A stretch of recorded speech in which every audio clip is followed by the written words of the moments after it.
So good morning, good evening, or good afternoon. This is the Antrea committee meeting, and today is Tuesday, August the 2nd, or Monday, August the 1st, according to your location. And for today, we don't have any pre-planned topic in the agenda, which means that we are going pretty much exclusively for open discussion. I do not know if, since unfortunately I was not able to attend our last meeting, I do not know if there is any follow-up from the meeting that we had on July the 19th. So I believe that there was a presentation on IDS, IPS, is that correct?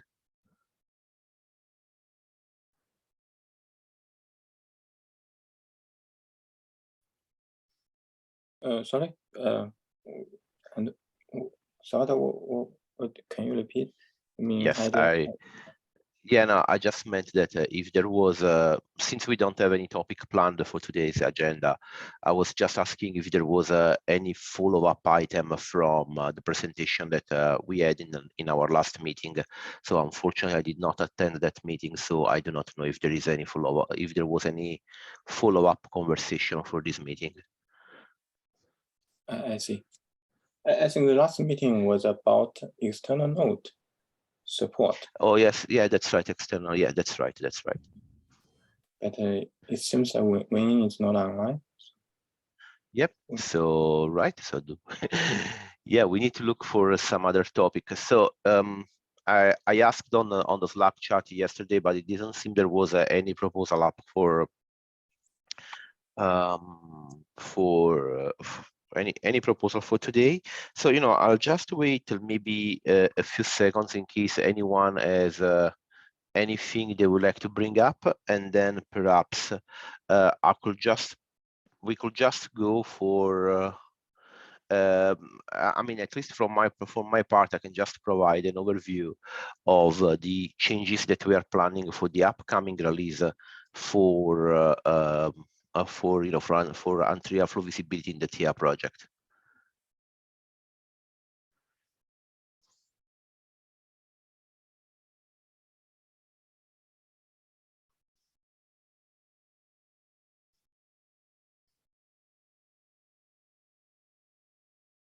All right. So it doesn't seem that we have any topic. This looks like this is going to be a fairly short meeting. I will just like, as I was saying, I would like, since I love talking, I would like just to give you an overview of the changes that we are planning for the upcoming TIA release, which is a TIA 0.2, which will be synchronized with the Antrea 1.8. We are expanding the capabilities for our CLI. In TIA 0.1, we had a very basic CLI for triggering and checking the status of network policy recommendation jobs. Now we are adding more CRUD operations for listing network policy recommendation jobs, and also deleting recommendation results that are not needed anymore. Let's say that this is more like a basic usability, we are satisfying a basic usability use case. Then there is a lot of focus on improving software reliability in terms of test coverage. We are adding coverage in terms of unit tests for all our Python code and also our TypeScript code. As you know, TIA is slightly different from Antrea in that we use a mix of languages. It's not just Golang. Golang at the moment is used for the ClickHouse monitor or for another component that we are developing that we will present in probably in the next meeting. But all the Grafana plugins which are used for displaying a graph, like the Sankey graphs and the code diagrams that we use for network policy representation, they are rendered using plugins written in TypeScript. And finally, all the policy recommendation, all the policy recommendation logic is written in Python. So now we are providing coverage in terms of unit tests for both the Golang, Python, and TypeScript parts. And we are also adding automated jobs, GitHub workflows for providing coverage, for providing jobs for all this stuff. As you know, for Python, another important aspect is our style checks, because software like PyFlake or Pip8, these kind of applications are on the one end, they check that that they check Python coding conventions, but on the other end, they are also able to spot programming errors which normally are not found because Python is an interpreted language. And similarly, we are also improving end-to-end tests for all the components by improving coverage. And we also have, of course, an open PR for adding code cove integration. In terms of functionality, another important thing that we are doing in this release is the support for clustered ClickHouse deployments. And this is because if you want let's say a reliable software, you don't want to risk losing all your flow of data if your ClickHouse database is lost. So we are adding clustering, which to provide both like the ability of scaling horizontally and the ability of replicating data. One thing that it's worth mentioning is that we are considering not providing database clustering as an option, but we are switching from non-clustered mode to clustered mode, which means that by default, all TIA deployments will use a ClickHouse in clustered mode. And if you want to have, let's say, the same simple deployment that you have with a non-clustering mode, you'll need to deploy TIA with ClickHouse with one shard and one replica. That will give you just one pod, which is pretty much the same as the non-clustered mode. The reason for doing this is that we wanted to avoid having to deal with too much configuration complexity. And also, unlike other database management systems, when you do replication, ClickHouse requires you to use a different schema and a different database engine.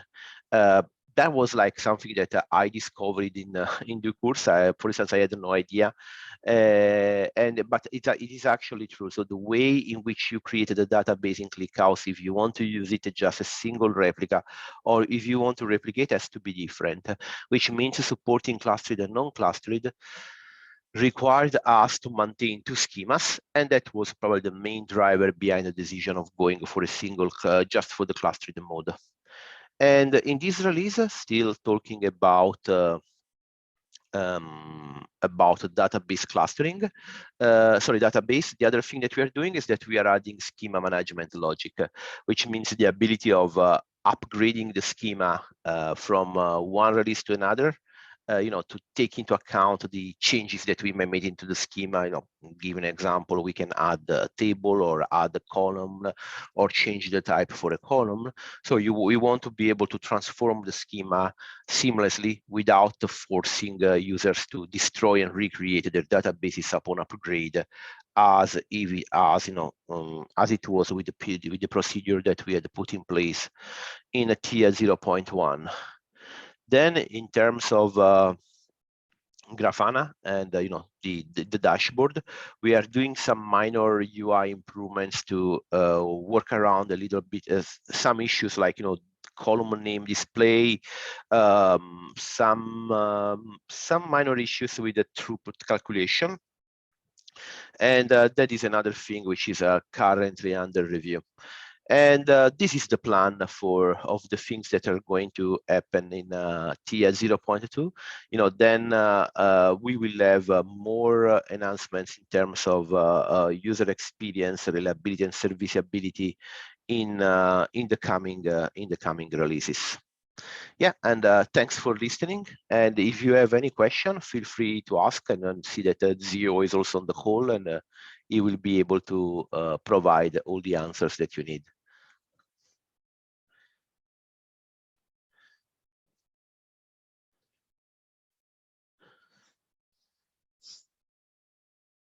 All right, it seems that my overview was either very clear or very boring, or probably a mix of the two. And yeah, so that's pretty much it for the upcoming TIA release. And that's all. Hey, Salvatore, I do have like a super quick question, not directly related, but do we plan on keeping in the flow aggregator support for IPFix export, or are we gonna eventually remove that code and ClickHouse is gonna be the only supported option there? So at the moment, there is no plan for removing the IPFix export.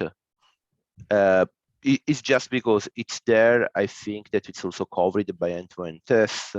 But clearly, in the coming future, if we are not going to have if we don't have any use case for exporting this data to an IPFix collector, then yeah, then for us it will become I can say it will become dead code, and probably in order to avoid bit rot, we might just drop support for the IPFix exporter. But let's say that for the short term, we don't have any plan for removing it. Salvatore, I suppose we should keep that code as IPFix is a standard protocol, right? And Yeah. At least I know when a Wally consumes the IPFix flows through the flow aggregator. Sorry, who is consuming it? I did not get that. Wally, we are in. Yeah. So I got it. That integration uses data exported for IPFix. Yeah, in that case, of course, we'll keep it. If we have a consumer, we will have no reason for dropping support for it. Yeah. Thanks for the info, guys.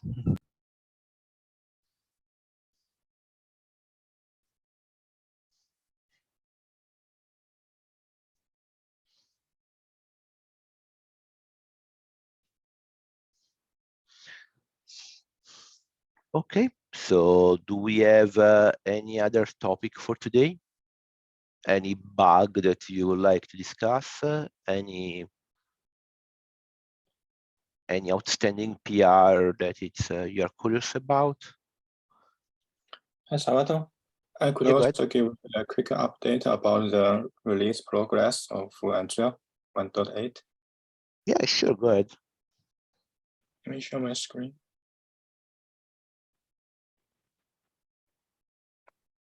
I assume you can see my browser. Yeah, go ahead. So far, we have merged some PRs and some are related to features. The first of one I want to mention is that we, in next release, we will be able to support topology-aware hints in Antrea proxy. It is a feature already implemented in Cube proxy, and it will better load balance the service traffic based on the location of the client and the backend. And the next feature I want to highlight is that we will support Helm chart installation method since next release. And the next feature is about multiple cast in cap mode support. With it, the multicast traffic can be used in the default traffic mode, which is in cap. Yeah.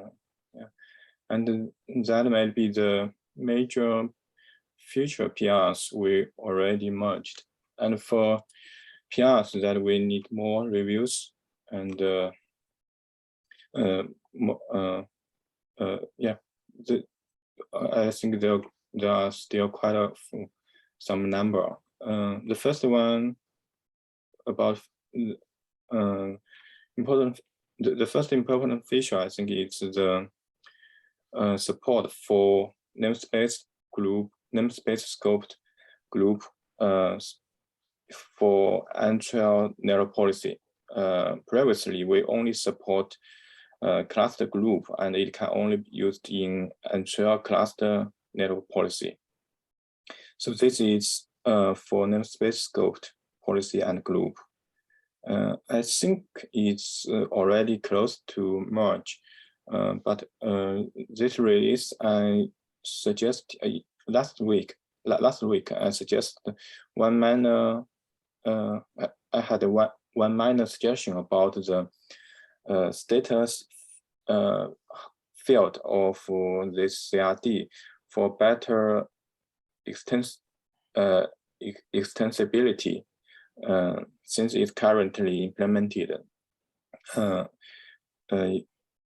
by as an enum, so it added some status like unrealizable, partially unrealizable, but according to Kubernetes style API conversion, it should be something like there is a condition called realizable, and the value could be true or false, and we could use message or error to indicate what's the reason that causes the condition to be false. So it could be used in more scenarios in the future.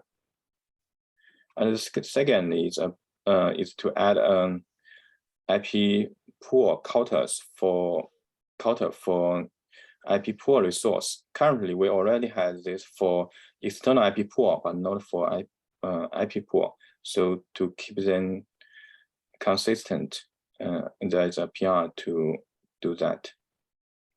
Next is the OpenFlow 1.5 protocol support.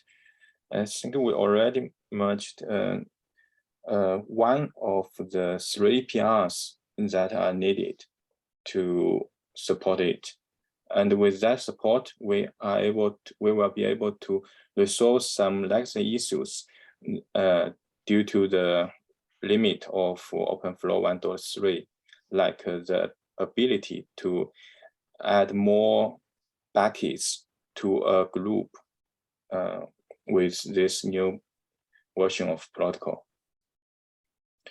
And there are some PRs, mainly these 2 PRs to add the support for external node. I think this is the topic when presented in last community meeting, and I think we need more reviews for this 2. This one is close to merge, and we also have this feature support applying Antrea cluster node policy to node port service. I think this may already got quite some reviews and it's close to merge. And for node policy, we also have this. It is asked by users that the feature that Antrea node policy can have audit logs for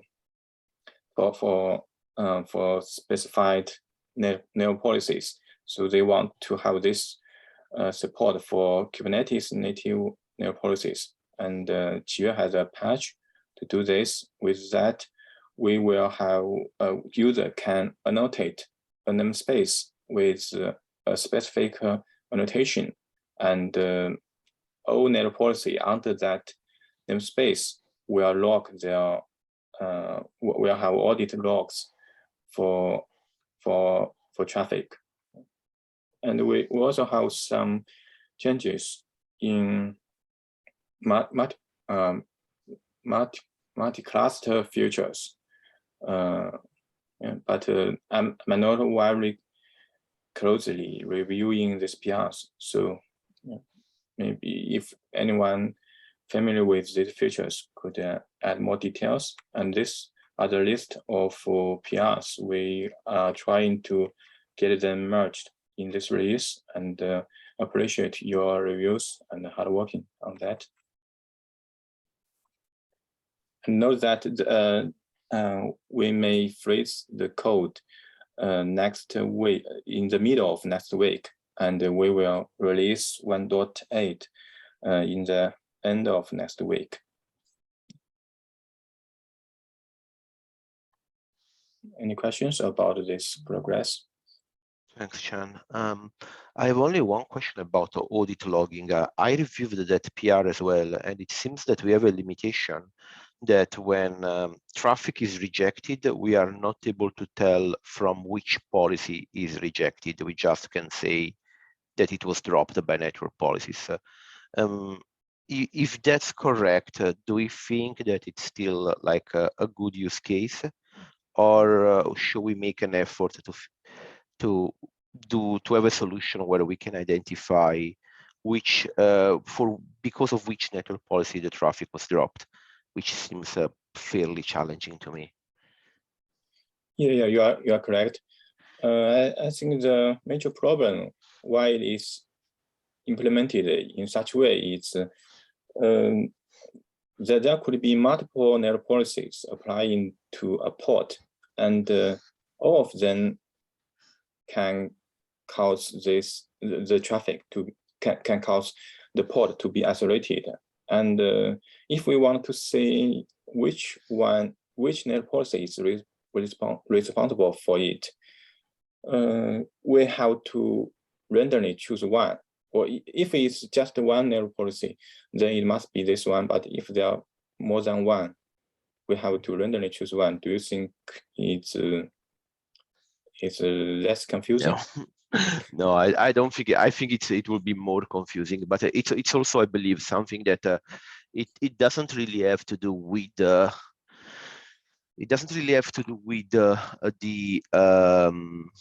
our implementation of network policies, but it has to do with the network policies themselves. Like, you know, if you have multiple network policies on a pod, and your pod does not match any network policy, then it's dropped, and not because of any network policy, but because it does not match any network policy. So let's say the correct way of doing it will be either not just logging generically dropped by Kubernetes network policy as we're doing now, or dropping the list of network policies that apply to that pod, which you know, I think it would be not very easy. I mean, at least for in our current implementation, I don't think it will be very easy to provide a list of network policies that are applied to a pod and logging that list. So maybe it's better that we keep the current approach, and yeah. And because I do not think that there is anything that we can do. As you said, if there is just one network policy that applies to the pod, then it's clear. But if we have multiple, there is no solution. Yeah. Maybe we could also make it more clear that we could say it is isolated by Kubernetes network policies, not a specific network policy.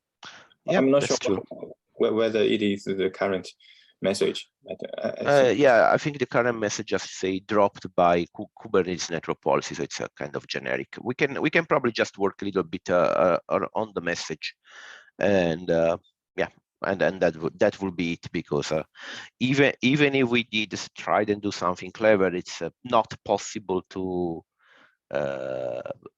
associate the drop to any specific network policy. You know, we will need to have, as you say, some sophisticated logic that if it's just one